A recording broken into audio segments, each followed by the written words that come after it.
Hello दोस्तों, quick revision के YouTube channel पर आपका स्वागत है, अभिनंदन है। कल हम लोगों ने 124, 123 तक के अनुच्छेद को देखा था। आज हम लोग उसके आगे के अनुच्छेद को देखेंगे। अनुच्छेद 124 कहती है कि सुप्रीम कोर्ट या उच्चतम न्यायालय का गठन होना चाहिए। तो इसका कहने का मतलब हुआ कि सुप्रीम कोर्ट का जो स्थापना और गठन, अधिकारिता, शक्तियों के बारे में है, अनुच्छेद 124 में है। तो सुप्रीम कोर्ट का जो स्थापना हुआ 28 जनवरी 1950 को हुआ। कहाँ? तो नई दिल्ली में हुआ। अनुच्छेद 125 कहती है न्यायाधीशों का वेतन।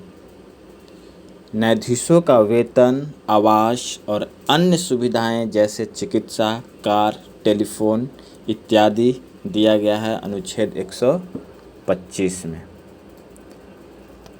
न्यायाधीशों का वेतन जो है इसमें रखा गया है, मुख्य न्यायाधीश का जो वेतन होगा 2,80,000 प्रति महीना होगा और अन्य न्यायाधीशों का जो वेतन होगा 2,50,000 प्रति माह वेतन मिलता है। 126 अनुच्छेद कहती है कि कार्यकारी मुख्य न्यायमूर्ति की नियुक्ति। 127 अनुच्छेद कहती है न्यायमूर्ति की नियुक्ति। तो न्यायमूर्ति की जो नियुक्ति करती है कौन करते हैं? राष्ट्रपति के द्वारा किया जाता है। तो अभी वर्तमान में न्यायमूर्ति कौन है?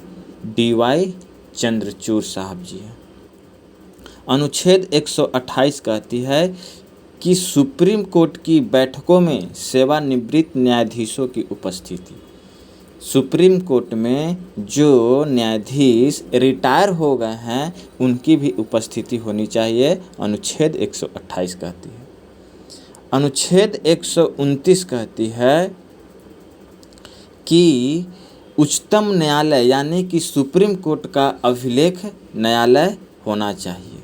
अभिलेख न्यायालय कहने का मतलब क्या हुआ कि इसका आशय यह है कि न्यायालय के सभी निर्णयों को रिकॉर्ड या अभिलेख के रूप में सुरक्षित रखा जाए, जिसे भविष्य में देश के किसी भी न्यायालय में नाज़ीर के रूप में पेश किया जा सकता है। अनुच्छेद 130 कहती है उच्चतम न्यायालय का स्थान। अनुच्छेद 131 कहती है मूल आरंभिक अधिकार के बारे में। अनुच्छेद 132 कहती है कि कुछ मामलों में उच्च न्यायालय से अपील की उच्चतम न्यायालय की अपीलीय अधिकार है। अगर कोई प्रॉब्लम है तो उच्च न्यायालय में से अगर अपील कर दिए हैं उसके बाद भी आप उच्चतम न्यायालय में जाके अपील कर सकते हैं। अनुच्छेद 133 कहती है कि उच्च न्यायालयों में सिविल विषयों संबंधित अपील में सुप्रीम कोर्ट से अपील अधिकार है। अगर सिविल के विषयों में जो भी उच्च न्यायालय में आप अपील किए हैं उससे अगर नहीं हो रहा है तो आप अपील कर सकते हैं सुप्रीम कोर्ट में। अनुच्छेद 134 कहती है कि दांडिक विषयों में उच्चतम न्यायालय की अपीलीय अधिकार। अपीलीय अधिकार वो होता है कि सभी उच्च न्यायालय के निर्णयों के विरुद्ध अपील सुनने का अधिकार है। इसके अंतर्गत 3 प्रकरण आते हैं। कौन कौन? संवैधानिक प्रकरण, दीवानी प्रकरण और फौजदारी प्रकरण।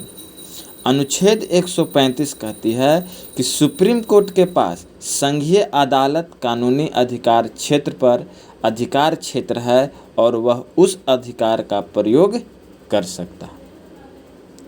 अनुच्छेद 136 कहती है कि सुप्रीम कोर्ट के विवेकानुसार विशेष अनुमति द्वारा अपील या विशेष अनुमति याचिका होना चाहिए। अनुच्छेद 137 कहती है न्यायिक पीड़ाविलोकन। न्यायिक पीड़ाविलोकन इसका मतलब यह हुआ कि वह स्वयं द्वारा लिए गए आदेश या निर्णय पर पुनः विचार कर सकते हैं तथा यदि उचित समझे तो उसके आवश्यक होने पर उसमें परिवर्तन भी किया जा सकता है। अनुच्छेद 138 कहती है कि सर्वोच्च न्यायालय यानी कि सुप्रीम कोर्ट के अधिकार क्षेत्र का विस्तार है। कहाँ तक इसका अधिकार होना चाहिए? कि जो किसी का इसका अधिकार कहाँ तक है, कोई देश का अधिकार कहाँ तक है, ये सुप्रीम कोर्ट क्षेत्र बताता है। अनुच्छेद 139 कहती है कि कुछ रीट निकालने के लिए शक्तियाँ जो किसके पास है, सुप्रीम कोर्ट के पास है। इसका कहने का मतलब है अगर आपके मौलिक अधिकार को अगर लागू कराने के लिए आवश्यक कार्रवाई करना है तो न्यायालय मौलिक अधिकार को रक्षा के लिए बंदी प्रत्यक्षीकरण, परमादेश, प्रतिषेध लेख, अधिकार परीक्षा और उत्प्रेषण, ये 5 तरह के रीट निकालने की शक्तियाँ किसके पास है, सुप्रीम कोर्ट के पास है।